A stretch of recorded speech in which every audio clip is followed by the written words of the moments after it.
Good morning. Welcome to Bazaar Morning Call. I'm Lata and Sonia with me in the studio. Anuj joining from home. I guess you saw the montage of all those new Apple products. Look at my iPad. I mean, it's totally worn out and it is my life. I can't live without it. So I'm eagerly looking forward to the new iPad 4 and iPad 8. It's called the iPad Air, by the way. Yeah. I was just going to say the iPad Air. I don't know how expensive it is. I think $599 or something. Yeah. Well, it would cost a bomb, but that's something which I've used like every moment. Used it more than my shoes. Used it as much as my phone. Value for money then. Absolutely value for money. Okay, anyway, we have an important day ahead because it's the FOMC meeting. Well, we're starting the morning with kind of mixed cues. The Wall Street handover was not anything to complain about, even if the DJIA was tepid, Dow Jones. We've got a fairly strong rally in the tech stocks, but Asia is at the moment still a bit jittery. Now, domestic cues, we will tell you a little about what's happening on the border. There doesn't seem to be anything new, even if some of the newspapers are highlighting, but that'll be something on the market's mind. And crude is a little more expensive. That's temporary. It's because of the the cyclone there in the Gulf of Mexico. But, the 10-year bond yield is pushing a little higher, and that may not be very good news. Yesterday, we had a massive bank rally. I would worry about that rally if we get anything adverse on the inflation front. But all said and done, today we are heading into the FOMC meeting announcements late tonight. And Anuj always reminds me that there is a Fed put. You always go into a Fed meeting with long positions. So good morning, Anuj. Should we work on that dictum today also?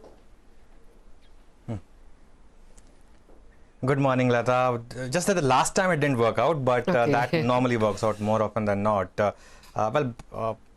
Before I talk about the market, I must say that, I've never been able to buy Apple products because, it's just, I just feel that, just paying a bit too much for some of these Apple products. It's a great company, but products are way too expensive. But anyway, you prefer buying the share, is it? Market, I think let's first talk about the. There was this study that if you had bought, instead of Apple phone, but the Apple share, what would have happened? But if everybody had done that, then Apple share would have been, at the same price. So, obviously that, it's good for story, but doesn't work in the market, of course.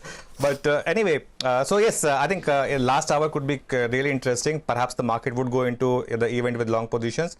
As of now, we are in some kind of congestion. The Nifty at 11,550 is making a bit of a tough meal out of this. I think the Bank Nifty is the one to focus on.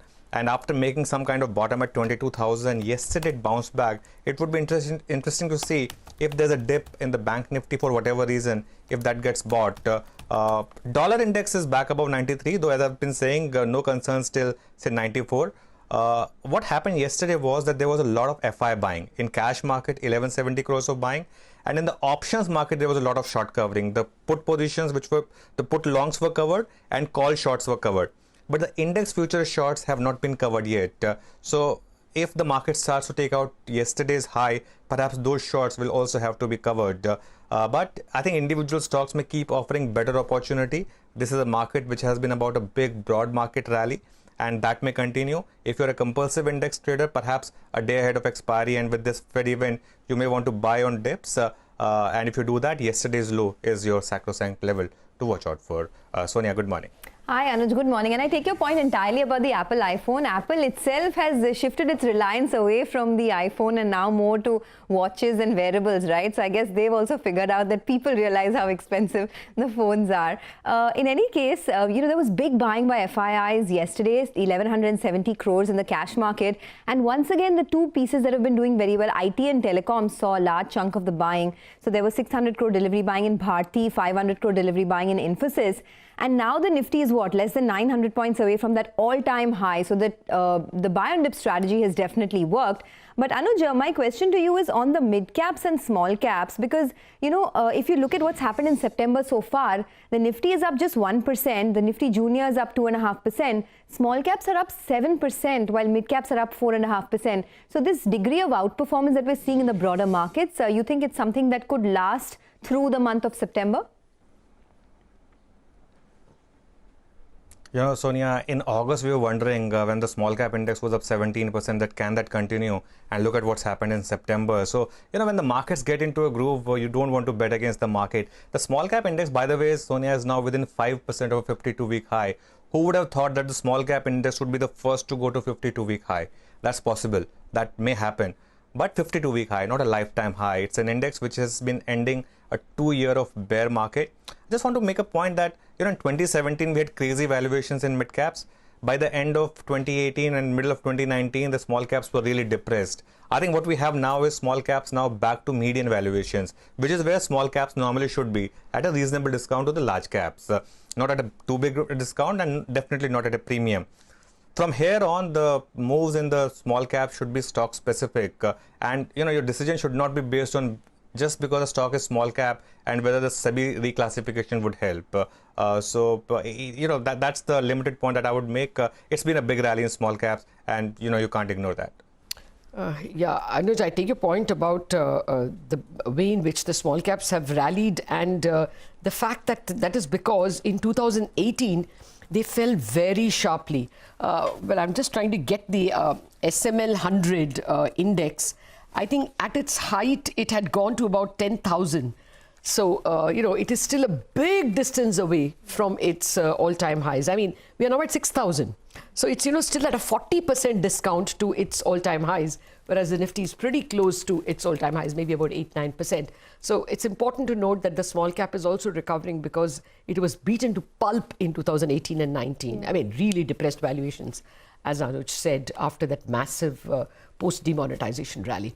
Okay, let's get to equity opinion. At the moment today, we have some important opinion coming in from Credit Suisse. Dan Feynman of Credit Suisse says, in absolute terms, Asia ex-Japan valuations are neutral, but relative to global peers, Asia ex-Japan looks cheap. He says discounts on price to earnings and price to book are unusually large, and relative performance has not yet reflected Asia ex-Japan's superior EPS revisions. He does not see major fiscal cliff issues, and the US elections present more upside potential than downside risk. He says lower infection rates make Asia less vulnerable to disappointment on vaccine development. Credit Suisse's year-end target for MSCI Asia ex-Japan is at 775, which is an 8% upside for this index, and Asia Pac is at 182, and that is a 6% upside that he's looking at. So extremely strong, extremely positive on Asia ex-Japan. Okay, that's a positive view coming in. Let's take a look at what's happening in the money markets. The rupee has been quite strong, but yesterday it closed about 16 paise lower.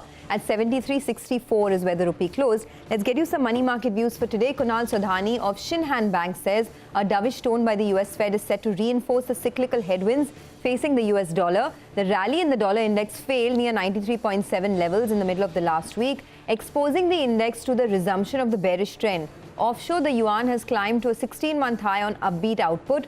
For the rupee, Kunal expects 73.20 to remain an immediate support, while 73.90 against the dollar is an important resistance. All right, and very quickly on bonds, Dhaval Dalal of Edelweiss says the 10-year bond yield remains range-bound amid signals of gradual improvement in economic activities. Yield spread between 5-year and 10-year have narrowed. Bond market participants are awaiting clarity on the additional borrowing in H2, even as primary supply of corporate bonds have picked up smartly to take advantage of the tighter credit spreads. He expects the 10-year bond to trade in a range of 5.95 to 6.05 in the near term. Okay, now let's talk about the global cues. Here's Nigel with the world view. Well, the US markets ended in the green, though in fact the Dow did come off the high point of the day, ended more or less flattish by the time it wound up. A few problems out there on the Dow. You had Caterpillar that was under some pressure and a couple of financial names as well. And we have discussed Apple a whole lot, but that stock was up close to 2.5%. It ended more or less flattish. That's what put some pressure as well on those markets out there. In terms of stocks that did well, Tesla was up. That seems to be bouncing back. You had Facebook as well as Amazon. Both of them were sitting with good gains. The economic data as well looked quite good. You had the state manufacturing index that came in at around 17, better than expectations, better than what we saw in the previous month. So that gets a thumbs up. What are we watching for today? Obviously, what is the Federal Reserve going to say in terms of their policy decision? So that's going to be important. And also retail sales data. That's something that markets out there as well are tracking, whether or not there's a recovery or not. Post-market hours, you had FedEx and Adobe.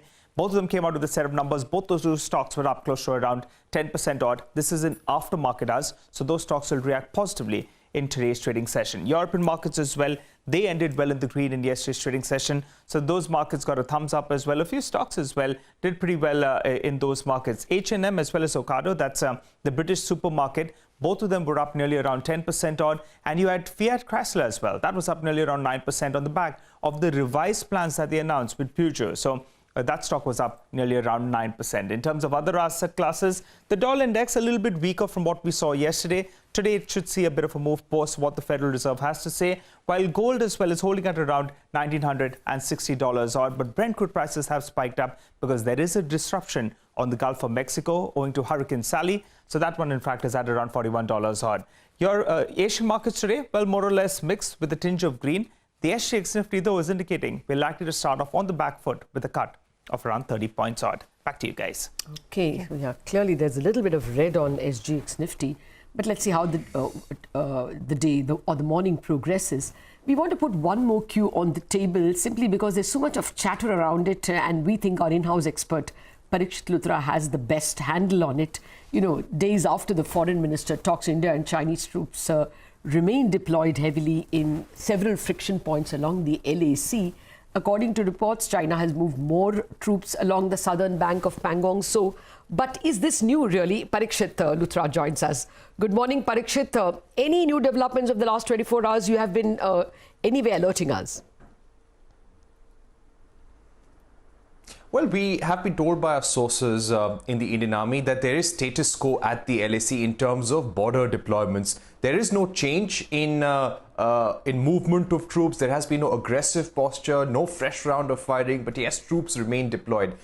Yes, Chinese have brought in more troops near South Pangong. But what the Indian Army is telling us that this is a constant readjustment of troops that is taking place all along the LAC. The Indian side is also constantly monitoring where there is a threat perception, increasing troop deployments, moving troops from one area to another. So places like North Pangong, especially the ridge line along Finger 4, the South Pangong area or the Chushul subsector, this is the area where the eyeball-to-eyeball confrontation between Indian and Chinese troops continue. They are in a standoff posture, but no aggressive movements, no attempts to capture territory has been reported in the last 3 days, which is a good sign. But at the same time, this is going to go on for a very long time. It's not going to be resolved very soon. The military commanders will have to speak about the disengagement process, and none of that has been decided upon as yet. The last and more important point is the fact that on the 8th of September, there was a second flare-up at the LAC.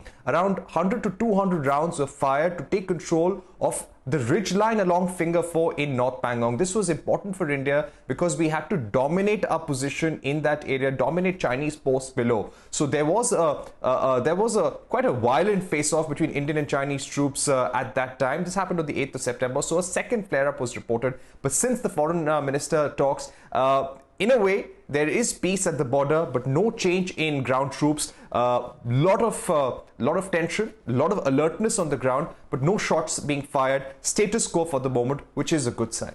Right, thanks a lot for that, Parikshit. Thank you very much for joining us and making this unscheduled stop. I just want to put it on the table that there is no alarm and things are status quo. They have been, a little bit of an over-alertness, but no shots fired. Yeah, as Parikshit said, it's a good sign. Okay, so on that optimistic note, let's move on and come back to what we track closely, the markets and individual companies. SEBI has now allowed an extension to the closure of Hexaware delisting offer to tomorrow. Remember, it was supposed to close today. Ash Sri Krishna, the CEO of Hexaware, joins on the phone line to talk about that. Sri Krishna, thanks so much for joining us. I want to just start by asking you, what is the indication from the promoter Bearings? Will they be willing to accept this discovered price of 475 for the delisting to go through? I actually don't know that, and they have a process and they will make a decision. And like you said, there is a day extension, so the outcome of that is unknown yet. And after that they will make a decision. Okay. I mean, I just want to understand what the communication from Bearings is, because last week they acquired Virtusa. So now they own 3 companies, Hexaware, Coforge and Virtusa. Will the promoter look to consolidate all the 3 IT entities? Has there been any correspondence with you? No. I've been asked many times in the past about merging NIT when it was called NIT and us, and I've always said it's not going to happen. And it's now been 2 years, so we've seen it's not happened. I personally don't think there is value in merging companies with similar capabilities. So neither is the Virtusa deal done. That closing is 2 or 6 months or so away. And for us also, the delisting process is still underway. So I think it's it's not even a matter for discussion at this point of time. Okay. Sri Krishna, good morning. Well, at the moment, there's no point asking you about Hexaware's prospects because we are not going to have a stake in the company after 24 hours. I mean, our viewers will not. So just wanted a last word from you on how the IT demand itself is shaping up the order book position. We have seen lately a fairly decent rally in mid-cap IT and, of course, in large-cap IT as well, on the assumption that orders are going to be much better in a post-COVID world. Do you see any such signs? Well, we had the 1 quarter result that we announced was pretty good. It was good for the industry. Ours was the best. And that was a reflection of the fact that tech spending will take priority. Budgets are still under constraint in the current year, but first dollars will go to tech spending.